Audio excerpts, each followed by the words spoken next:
The Gambia Ports Authority is ramping up efforts to reduce congestion at the Banjul ports as the facility struggles to square up to the surging volume of traffic. It hopes that these interventions will not only improve the competitiveness of the country's only port, but will contribute hugely in beating down food prices. More in this report.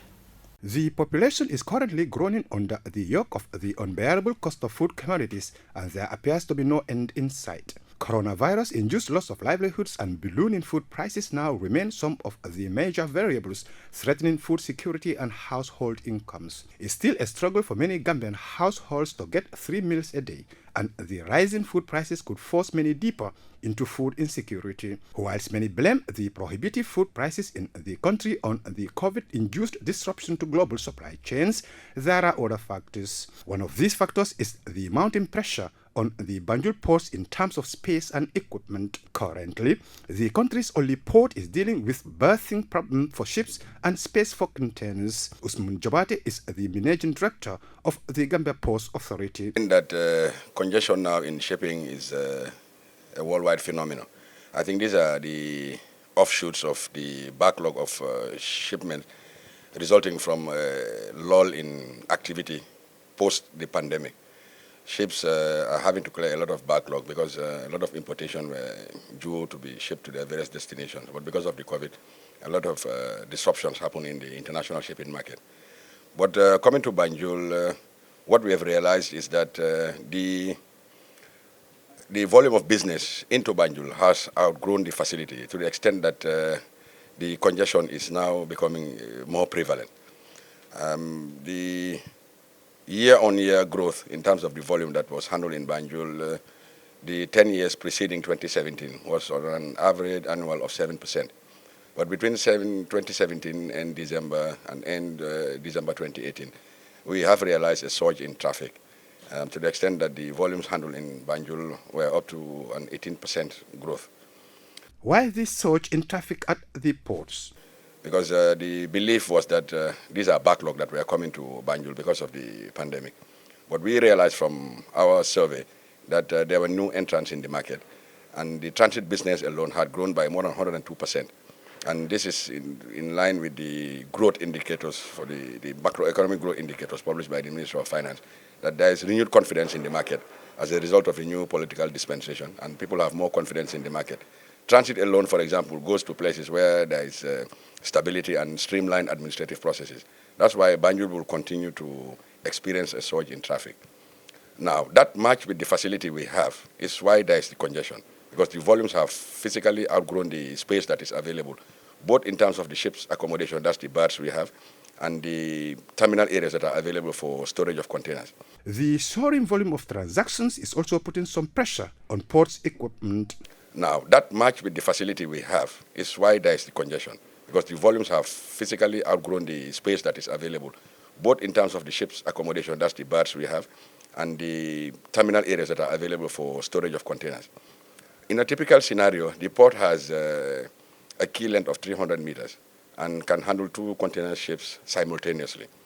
And the yard areas we have is 63,000 square meters of open storage, and normally should take a volume of 1,600 thereabouts containers.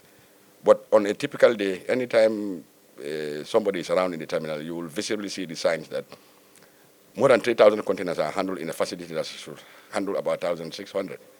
What it does, it constricts the aisleways and even the pedestrian walkways to the extent that the equipment cannot maneuver comfortably. And you have to match that against handling ships and also doing delivery at the same time. So that's why there is this congestion. So, what is the GPA doing about this berthing, container accommodation, and equipment problems? What the port is doing is there is an immediate and a long-term solution. Immediately, yes. Let me start with the long-term first, because if you have a constraint in capacity, you can only do expansion. And what we have done is we have commissioned a new master plan in 2019, and it was approved by Cabinet in July 2019. And 3 fundamental recommendations were made, because the consultants, they investigated the possibility of relocating the port to the southern coastline of the country in search of deeper water. as against expansion in Banjul. But they came to the primary recommendation that it does not make a strong business case to build a new port facility somewhere around between Bijilo and up to Tojereng along that coastline. The initial investment will be more than $500 million just to build the groin, to have a sheltered anchorage, not talking about the walls and the ancillary support infrastructure. Now, they came to the conclusion that based on the demand forecast for the port, that is the market survey, for the next 20 years, it makes a business sense to develop the facility in its present location in Banjul. So with that, 3 components were identified urgently. One is to extend the ship's accommodation, that's the jetty, by 345 meters so that we can handle 3 ships simultaneously. Number 2, to acquire the residential property within the contiguous zone of the port, that's the Hafda area. An area of 22,000 square meters has substantially been acquired to construct a new container terminal so that we can expand the storage space and then invest in port digitization, because we have reached volumes where the rule of thumb in the industry calls for investment in IT solutions for the cargo handling and administrative processes. Now, these are the 3 urgent components that the master plan has identified, but that's for the medium to long term.